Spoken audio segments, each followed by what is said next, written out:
Evangelio de Juan capítulo 2. Juan capítulo 2.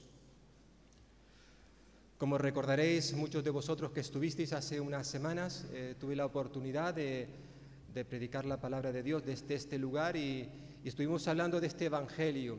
Y concretamente estaba haciendo mención a las últimas palabras que Juan escribió en su libro. Fue el apóstol Juan quien escribió este Evangelio.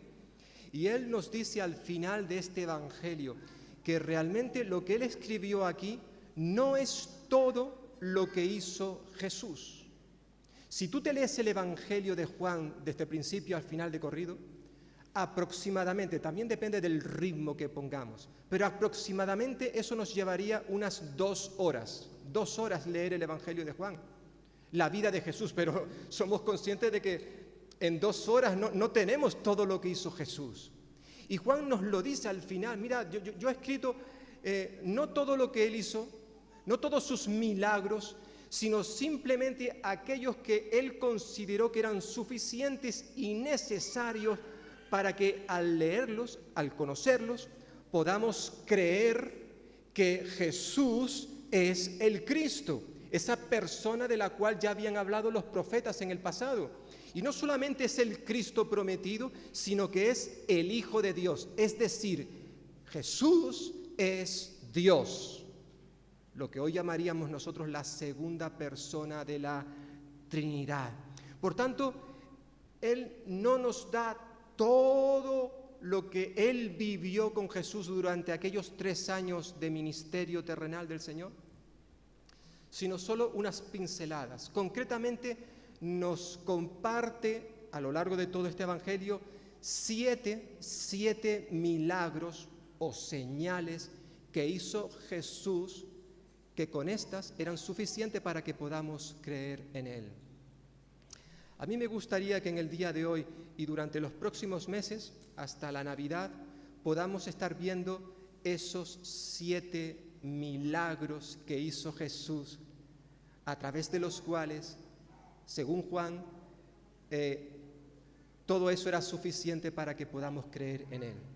Evidentemente lo voy a compartir de manera intercalada con el estudio del libro de Samuel, que volveremos a retomarlo el próximo mes de septiembre, ¿de acuerdo? Y lo vamos a hacer, por así decirlo, de manera conjunta. En esta mañana me gustaría compartir con vosotros precisamente la primera señal, el primer milagro que al menos Juan recoge en su Evangelio, que tenía ese propósito de que podamos creer en Él. Ese primer milagro se encuentra en el capítulo 2, versículos del 1 al 11, y dice así la palabra del Señor. Al tercer día se celebraron unas bodas en Caná de Galilea, y estaba allí la madre de Jesús. También fueron invitados a las bodas Jesús y sus discípulos, y faltó el vino. Entonces la madre de Jesús le dijo: «¿No tienen vino?». Jesús le dijo: «¿Qué tiene que ver esto con nosotros, mujer? Aún no ha llegado mi hora». Su madre dijo a los que servían: «Haced todo lo que él os diga». Había allí 6 tinajas de piedra para agua, dispuestas para el rito de purificación de los judíos. En cada una de ellas cabían 2 o 3 cántaros. Jesús les dijo: «Llenad de agua estas tinajas». Y las llenaron hasta arriba. Entonces les dijo: «Sacad ahora un poco y presentadlo al encargado del banquete». Y se lo presentaron. Cuando el encargado del banquete probó el agua hecha en vino, sin saber de dónde era, aunque sí lo sabían los sirvientes que habían sacado el agua, llamó al esposo y le dijo: «Todo hombre sirve primero el buen vino, y cuando han bebido mucho, el inferior. Sin embargo, tú has reservado el buen vino hasta ahora». Y dice el versículo 11: «Este principio de señales, de milagros, hizo Jesús en Caná de Galilea y manifestó su gloria, y sus discípulos creyeron en Él. La semana pasada mi esposa y un servidor teníamos unos días de descanso, de vacaciones, y estuvimos 2 días y una noche en un pueblo de poco más de 5.000 habitantes. Un pueblo relativamente pequeño, diríamos, pero era un pueblo que, al menos para nosotros, estaba lleno de vida. Sobre todo cuando salimos por la noche a tomar algo, ya al anochecer. Las terrazas de todos los bares, de todos los restaurantes, la de la plaza del pueblo, estaban abarrotadas de gente. Familias enteras alrededor de una mesa, comiendo, bebiendo, relacionándose unos con otros. La verdad que la imagen era hermosa, típica de nuestro país, sobre todo en estos tiempos de verano.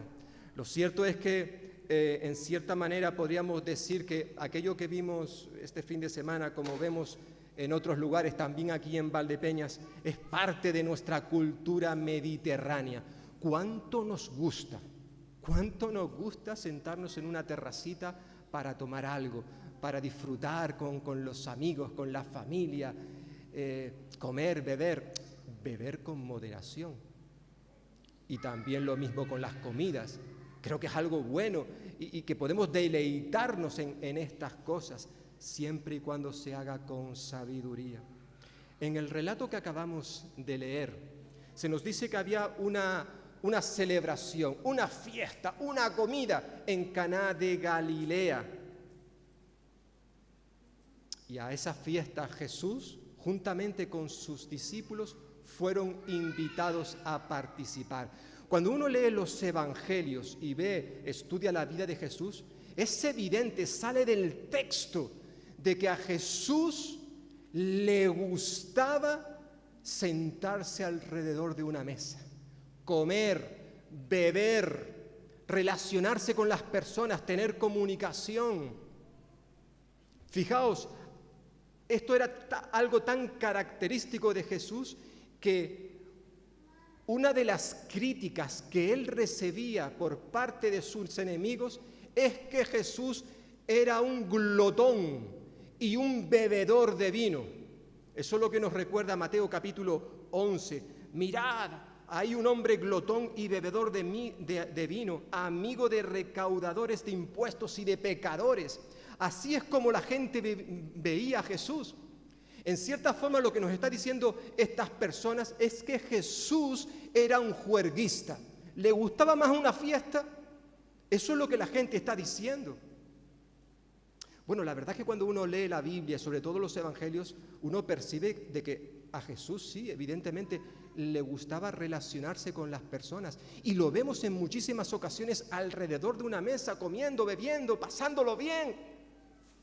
Eso sí, Jesús, como bien nos dice la propia Escritura, Él, aunque fue un hombre de carne y hueso semejante a nosotros, se parecía a nosotros en todo, excepto en que Él nunca pecó.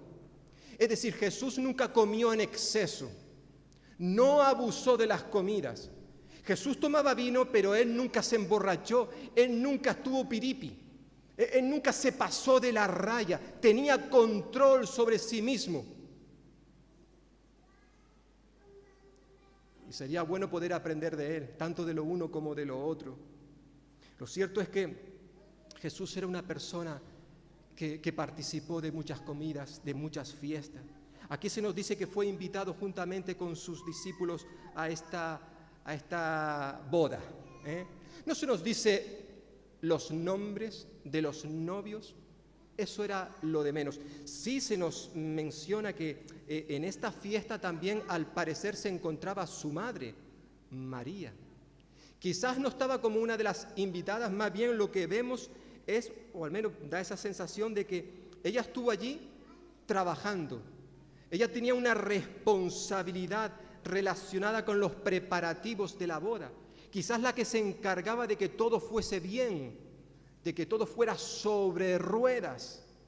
Al menos esa es la sensación de que se nos da por lo que se nos dice en estos primeros versículos. En Palestina, las bodas eran acontecimientos especiales, de mucho gozo, de mucho regocijo. Y se nos dice pues que en esta fiesta no solamente estaba Jesús y sus discípulos, sino su madre. Y su madre estaba sirviendo las mesas, colaborando. Es decir, María, la madre de Jesús, ella no tenía ningún problema en remangarse las mangas y ponerse a servir. Esto es un buen ejemplo para que esta tarde, por ejemplo, podamos todos participar en la medida de nuestras posibilidades, ¿verdad? Sirviendo. Sabéis que la palabra diácono, los diáconos básicamente es un término que hace referencia a los que sirven las mesas, lo que hoy llamaríamos un camarero, un camarero. ¿Sabéis que el diácono por excelencia es el Señor Jesús? De hecho, él mismo dijo de sí mismo que él no había venido a este mundo para que la gente le sirviera, sino más bien él vino para servir a la gente. Qué buen ejemplo para ti y para mí, porque en cierta forma todos, hermanos y hermanas, estamos llamados a servir al Señor Jesús, independientemente del don que el Señor nos haya dado. Recordando, como muchas veces he dicho aquí, que un don, si tuviéramos que definirlo, sería básicamente una responsabilidad que Dios da a sus hijos y a sus hijas.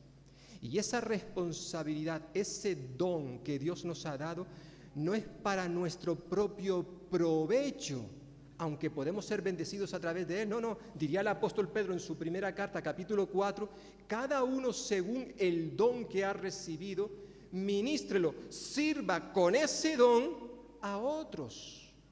De eso se trata, de lo que Dios te ha dado a ti, hermana y hermano, que lo usemos para servir a otros, no para servirnos de los otros. No, eso es otra cosa, sino para servir a otros. Es lo que vemos aquí concretamente con María, la madre de Jesús. Y al parecer, según se va desarrollando esta fiesta, esta boda, un tiempo de regocijo, de alegría, a medida que iba avanzando, algo estuvo a punto de estropearlo todo. ¿El qué? Versículo 3, se nos dice que el vino se acabó. No sabemos cómo es que sucedió esto, porque había un encargado de hacer el pedido, de proveer todo lo necesario para que no falte nada durante esa festividad. Pero lo que es evidente es que el texto nos dice que el vino se acabó. No sabemos tampoco si es que hubo más asistentes de los invitados. A lo mejor alguien dice, bueno, es que las fiestas judías, las bodas en Palestina en aquellos tiempos, duraban muchas veces hasta una semana. Menos mal que eso no ocurre aquí. Si ya solamente hay una noche, un día y estamos todos agotados, tú imagínate una semana. Quizás fue esa la razón que hizo que el vino se agotara. Lo que está claro, hermanos y hermanas, es que en aquella cultura, en la cultura judía, el que se acabara el vino era un serio problema. Hay un autor, un comentarista, un hermano nuestro en la fe, Leon Morris, que decía: el hecho de que se acabara el vino era más que una simple situación embarazosa o una vergüenza, no. Las consecuencias podían ir más allá. El novio y la familia tenían que rendir cuentas por no haber cumplido con su responsabilidad de hospitalidad y tenían que pagar por ello. Esto era más serio de lo que tú te puedes imaginar. Si tú estás celebrando una fiesta y se te acaba algo de la comida, bueno, es una incomodidad, algo inoportuno, vale, pero en aquella cultura, el que se acabara el vino, eso era una tragedia. Fijaos, estamos disfrutando, regocijándonos, alegrándonos, que hay un chico y una chica que contraen matrimonio, es un tiempo de alegría y de repente, ¡bum!, viene una especie de tragedia. ¿Y cuántas veces, hermanos y hermanas y amigos que estáis aquí, también ha sucedido contigo, conmigo? Hemos vivido quizás esa experiencia que en medio de un momento de mucha alegría, de mucho regocijo, en un abrir y cerrar de ojos. La situación da un giro de 180 grados y pasamos de la alegría a la tragedia, de la felicidad a la fatalidad. Eso puede ocurrir en cualquier momento. Recuerdo cuando mi madre cumplió 50 años. ¡Wow! ¡Qué vieja! 50 años. Yo tenía en ese momento 24 años y trabajaba juntamente con mi hermano mayor en la misma empresa, y por la mañana decidimos ir a una pastelería y encargar una hermosa tarta para mi madre. Te queremos, mamá. Y el número 50 y en grande. Queríamos celebrar ese día tan especial para ella. Lo queríamos hacer por la tarde-noche. A media tarde, mi hermano pequeño en ese momento tenía 21 años, no sé exactamente lo que estaba haciendo, estaba reparando algo con unas tijeras y la estaba presionando en su pierna, en su muslo, y de repente se le escapó y se clavó las tijeras en el muslo y empezó a desangrarse. Corriendo, mi madre llamó al médico, lo llevaron al hospital. Y bueno, damos gracias al Señor porque lo que es la arteria, la vena femoral, no la llegó a tocar. Pero aquello fue escandaloso. Podía haberse muerto, desangrado, pero gracias al Señor, después de unas horas en el hospital, lo mandaron a casa. Claro, cuando yo llegué por la tarde-noche con mi hermano y con el resto de la familia, nos comimos la tarta. Pero no fue un día de celebración. Mi madre no estaba bien. Estaba tocada en el día de su cumpleaños porque era consciente de que su hijo podía haber muerto. En un instante, en un breve momento, pasamos, como he dicho, de la alegría, de la felicidad a la tragedia. Eso nos puede ocurrir a todos nosotros. Y algunos ya lo ha experimentado en su vida, porque sabemos que las tragedias muchas veces no avisan antes de venir. Simplemente llegan y ya está.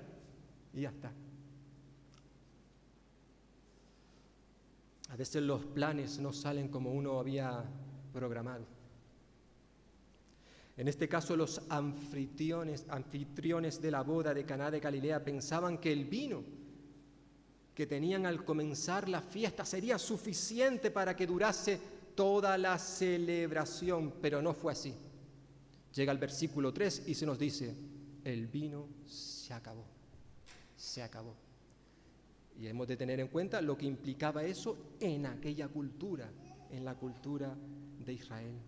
Y que el vino se acabara en cierta forma, hermanos, hermanas y amigos, representa que también nuestra vida un día va a finalizar, va a tener que terminar.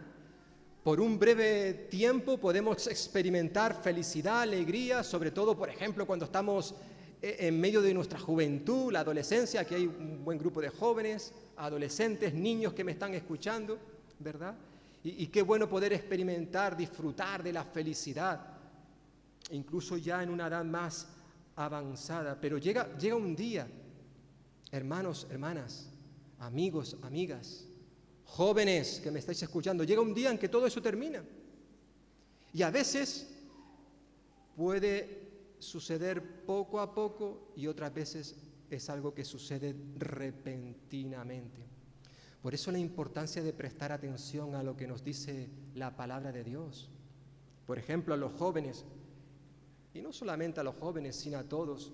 Nos decía un hombre tan sabio como Salomón: alégrate, joven, en tu juventud, deja que tu corazón disfrute de la adolescencia, sigue los impulsos de tu corazón y responde al estímulo de tus ojos.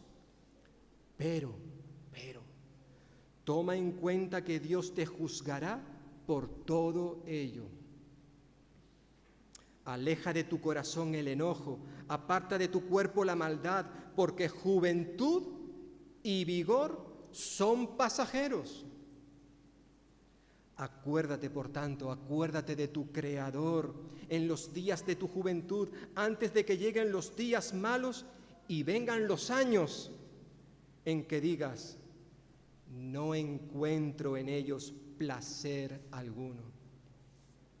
Creedme, queridos jóvenes, adolescentes que estáis aquí, sé que quizás al leer estas palabras pensáis, bueno, ¿por qué me dice eso si yo estoy ahora mismo disfrutando de la vida?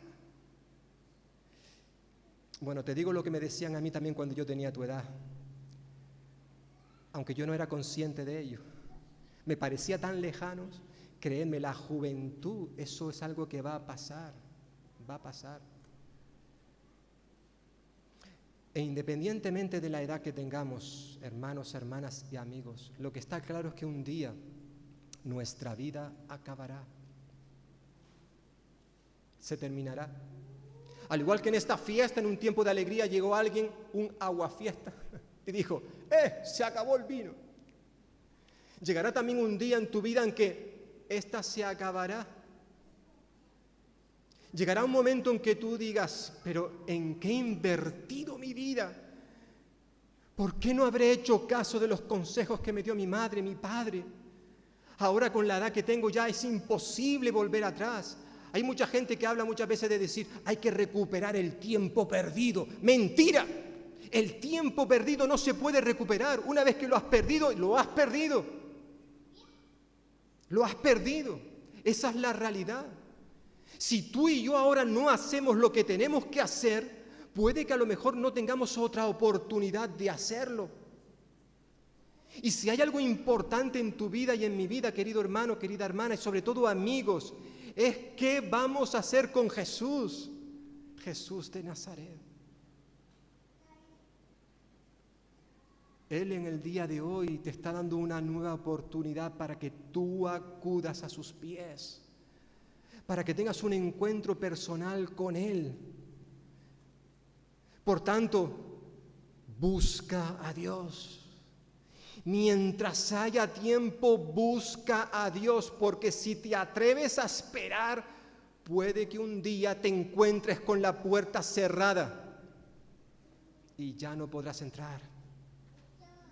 Un día todo se va a terminar. Por eso la importancia de prepararnos para que no nos coja desprevenido.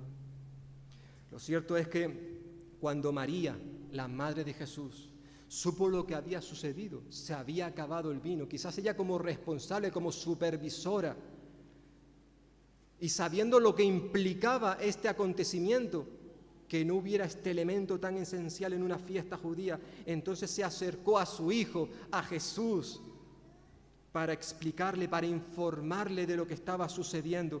Es probable que quizás nos extrañe un poco, hasta nos moleste, nos incomode ver la reacción o la respuesta de Jesús a su madre. Versículo 4. Parece incluso un gesto por parte de Jesús despectivo, de mala educación. Pero sería bueno recordar que esta expresión que utiliza aquí Jesús en aquella cultura era perfectamente respetuosa. Jesús no le estaba faltando el respeto a su madre. ¿Pero por qué? ¿Por qué le contestó de esa manera? Versículos 4 y 5. Es probable que la razón sea que ahora Jesús, al comenzar, porque es lo que está haciendo, comenzando su ministerio público, al mismo tiempo estaba comenzando una nueva relación entre él y su madre. María ya no debía seguir pensando en él, en su hijo Jesús, como únicamente su hijo. No, ella debía empezar a mirar a Jesús como su Señor, como su Salvador. Jesús había venido a este mundo con un propósito, con una misión que su madre obviamente desconocía. Por tanto, él, Jesús, debía de actuar en base a esa misión. Por eso le contestó a su madre, aún no ha llegado mi hora, aún no ha llegado mi hora. Jesús tenía claro para qué había venido, cuál era su propósito, y era la de cumplir la voluntad de su Padre Celestial. Y qué ejemplo también esto para ti y para mí, porque a veces, hermanos y hermanas, como creyentes, me dirijo a vosotros, los que ya sois nacidos de nuevo, como creyentes, olvidamos para qué el Señor nos ha salvado. La vida del verdadero creyente nunca se puede centrar en uno mismo, sino que todo lo que hacemos debe estar enfocado, orientado hacia Jesús y la voluntad del Padre, de nuestro Padre Celestial. Por eso decía hace un momento, cuando Dios te da a ti un don, una responsabilidad, eso no es para tu propio provecho, aunque tú evidentemente puedas sacar partido de eso y estar contento y agradecido. No, lo que Dios nos da es para que lo pongamos a sus pies, para servir a su iglesia. Y Jesús tenía eso claro, por eso la reacción ante la demanda de su madre. No cabe duda que María se había dado cuenta de que ya no podía decirle a su hijo lo que tenía que hacer. Ella también es un ejemplo precioso para nosotros, un ejemplo en cuanto en quién hemos de depositar nuestra fe. María sabía a quién tenía que dirigirse cuando se hallaba en dificultad, en problemas. Ella había pasado aproximadamente unos 30 años con su hijo Jesús, desde que nació hasta que él comenzó su ministerio público. Evidentemente, como madre, conocía a su hijo. Obviamente, las madres no lo saben todo. María no lo sabía todo acerca de su hijo Jesús, pero sabía lo suficiente para saber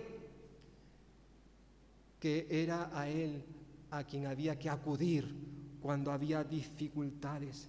Ella sabía que Jesús haría lo mejor en un momento tan dramático como en el que nos encontramos, en una fiesta, donde los novios están emocionados, disfrutando del día de su boda. Resulta que falta el vino. ¡Qué tragedia, qué tragedia! Por eso María le dijo a los sirvientes: haced todo lo que Él os diga. Y de igual manera en nuestras vidas suceden, hermanos, hermanas y amigos, suceden a veces cosas que no comprendemos, que no entendemos, que no le vemos ningún sentido. ¿Cómo es que Dios permite esto en mi vida? Pero al igual que María hemos de seguir, hermanos y hermanas, seguir confiando en que el Señor Jesús, aunque no entendamos lo que está sucediendo, Él sigue al control. Él sabe lo mejor en cada situación en la cual podamos vivir. Por eso la importancia de seguir, como decíamos el jueves pasado, aunque no veamos respuesta, aunque no veamos lo que le hemos pedido al Señor, y pasa el tiempo y el tiempo y el tiempo, y Dios no nos da lo que le estamos pidiendo, sigamos orando, sigamos clamando, sigamos arrodillándonos delante de Él, porque a su tiempo Él obrará, Él obrará. Lo cierto es que el vino se había terminado, nos dice estos primeros versículos, pero también se nos señala versículos 6 al 10, que en esa casa donde se celebraba la fiesta, en un lugar concreto habían 6 tinajas de agua. Juan nos dice que ese agua servía para el rito de la purificación de los judíos, versículo 6. Es decir, ese agua que había en esas tinajas servía principalmente para que cuando alguien entrara en una casa se les pudiera lavar los pies, para lavar los pies y también para lavarse las manos antes de comer, según tenían los judíos por costumbre. Pero según parece, esas tinajas estaban vacías, y por eso son muchos los que piensan que quizás esto es un interesante símbolo de lo vacío del judaísmo a pesar de toda su religiosidad. Unas tinajas que tenían que estar llenas de agua para cumplir con sus ritos de purificación, resultan que aparentemente estaban vacías. Por tanto, Jesús se dirigió a las personas encargadas de servir las mesas y les dijo que llenaran de agua esas tinajas, nos dice el texto, versículo 7, hasta arriba, es decir, hasta el borde, hasta el borde. Con ello se quiere resaltar que en esas tinajas no se metió nada más que agua, solo agua. No existe un consenso por parte de los entendidos, de los teólogos, en cuanto a la cantidad exacta de los litros que podían albergar aquellas tinajas. Sí se nos dice, versículo 6, que en ellas, en esas tinajas, cabían entre 2 o 3 cántaros. Literalmente dice 2 o 3 metretas, dice en el original. La metreta era una medida griega que algunos decían que equivalía a 22 litros y otros que equivalía a 40 litros. No se ponen de acuerdo los expertos en la materia. Podríamos decir que aproximadamente en esas 6 tinajas habían entre 400 y 600 litros de vino. Agua que, como hemos leído, se convierte en vino. Evidentemente allí había más que suficiente para cubrir las necesidades, no solamente de esa boda, sino de unas cuantas bodas más. Era impresionante la cantidad de vino que se podía haber recogido en aquel momento. Lo cierto es que en los evangelios, en la Biblia de manera general, a veces encontramos detalles, datos que nos parecen un poquito innecesarios, superficiales, porque aquí se está hablando de 6 tinajas, que en cada una cabían unos 2 o 3 cántaros. A veces es cierto que la Biblia nos da ciertos datos que uno dice, no entiendo por qué esto está en la Biblia. Pero obviamente eso tiene su razón de ser. ¿Para qué Juan nos da concretamente estos datos? Muy probablemente sea para básicamente hacer resaltar la grandeza de la gracia de Cristo. Allí había vino suficiente para todos. Y en cierta forma esto nos recuerda que la gracia de Dios, el regalo que Dios quiere darnos a ti y a mí, a toda la humanidad, lo que Él desea darnos es abundante, no abundante, sobreabundante. Es más que suficiente para cubrir todas nuestras necesidades, sean del tipo que sea. Lo que se nos está recordando en cierta forma es que la gracia de Dios proviene de una fuente inagotable. Y esa gracia de Dios está a disposición de toda persona. Hay de sobra.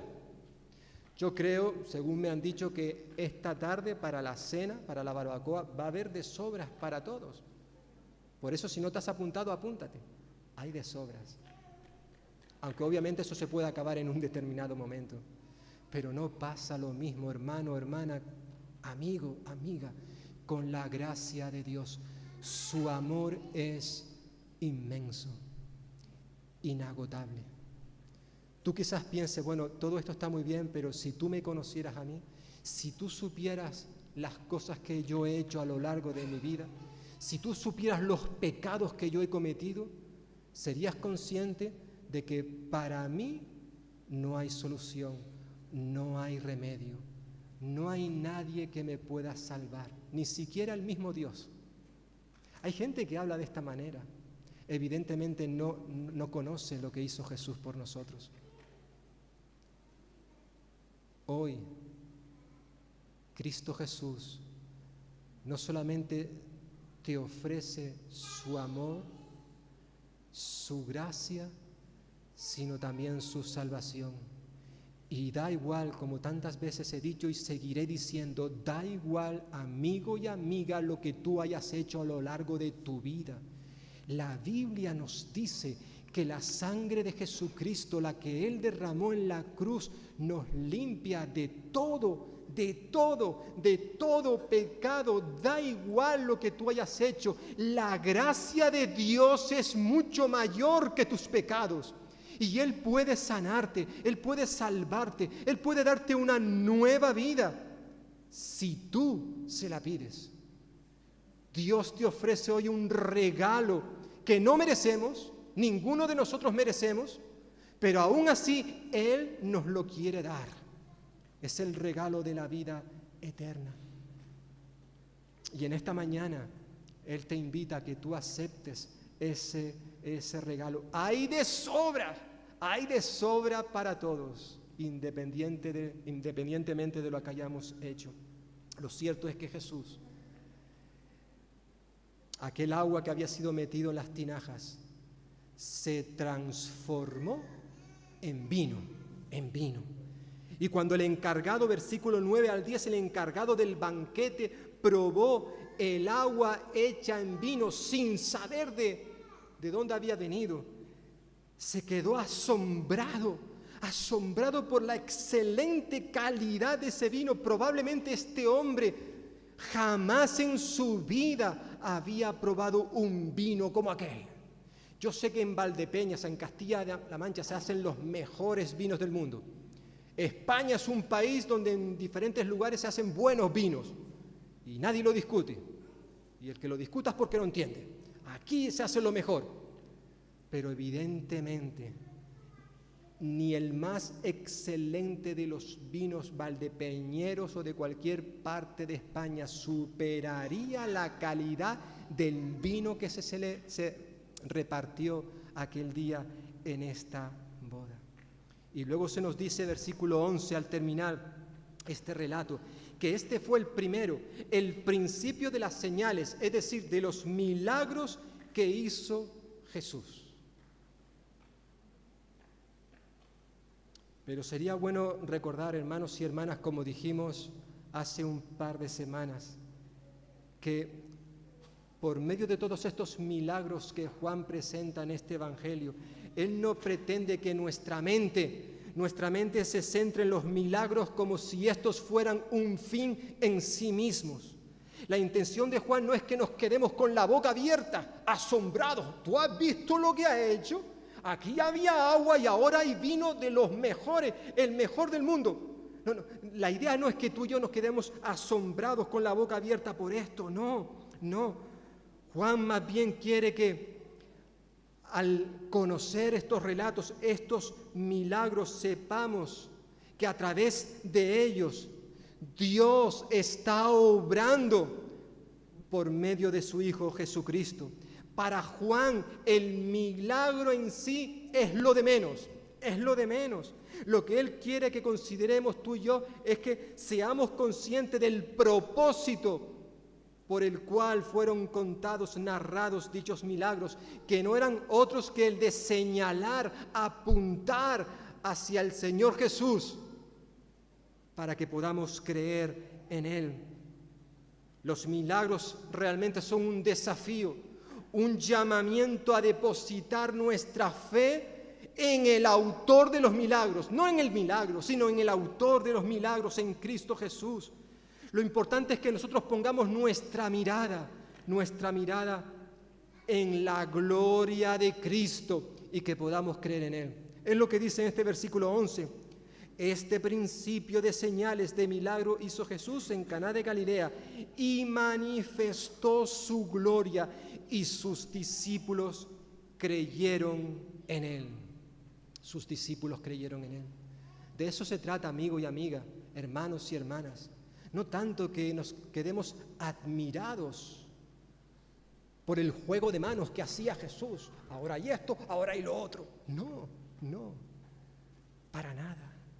Con este milagro en concreto, Jesús quería que supiésemos que Él, Jesús, tiene poder para transformar, para cambiar las vidas de las personas.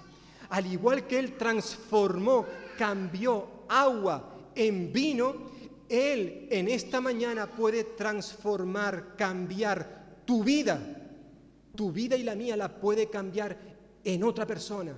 Eso fue lo que dijo en cierta forma el apóstol Pablo cuando escribió su segunda carta a los Corintios. Él dijo que si alguna persona está en Cristo, nueva persona es. A partir de ese momento las cosas viejas pasaron, y aquí todas son hechas nuevas. Eso es lo que hace Jesús cuando tú y yo le permitimos que entre en nuestra vida, en nuestro hogar, en nuestro matrimonio, en nuestra sociedad. Él la transforma. El mensaje del Evangelio es un mensaje transformador. Escuchábamos esta mañana en el programa Buenas Noticias. De eso se trata, de que podamos conocer a Jesús como una persona que ha venido a este mundo para darnos una nueva vida, una nueva realidad, una nueva forma de pensar, de vivir. Esto Jesús quiere hacerlo en ti y en mí. Es interesante como aquí se está hablando de una boda, un hombre y una mujer que comienzan un nuevo proyecto de vida, el matrimonio. Y qué manera de empezarlo. Todo se podía venir abajo, pero no sucedió esto. ¿Por qué? Porque Jesús estaba allí y Él cogió lo roto, lo estropeado. Y no es que echara pegamento y pegara los trocitos, no. Él hizo algo nuevo. Y eso es lo que en esta mañana Jesucristo quiere hacer contigo y conmigo, con la vida de esta iglesia, con la vida de cada uno de los que somos de Él, pero también con aquellos amigos y amigas que nos visitáis en esta hora. Jesús tiene poder para transformar nuestras vidas. Yo no sé cuál es tu situación, yo no sé lo que tú estás viviendo ahora mismo a nivel personal, individual, familiar, matrimonial, laboral, con tus estudios. No lo sé. Pero lo que sí sé en esta mañana es que Jesús está aquí en medio de nosotros y Él quiere transformar, cambiar tu realidad, tu vida en algo nuevo. Recuerda, como he dicho hace un ratito, nuestra vida acabará. Un día alguien llegará y nos dirá, se acabó el vino. Y nos echaremos las manos a la cabeza. ¿Y ahora qué hacemos? Un día tu vida y mi vida van a acabar. Y a no ser que esta vida la hayamos entregado a Cristo Jesús, que hayamos vivido para Él, a no ser que hayamos hecho esto, entonces realmente ese día se va a convertir en una tragedia, Sin embargo, si hemos confiado en Jesucristo, sabemos que para nosotros el morir no es una pérdida, el morir es ganancia. Eso aporta beneficios a nosotros, porque nuestra vida, aunque acabe aquí en la tierra, continuará con Cristo en el cielo por toda la eternidad. Piénsalo, por favor, no te vayas en esta mañana de este lugar sin haber meditado, reflexionado en todo esto que la Biblia nos dice en esta mañana. Amén.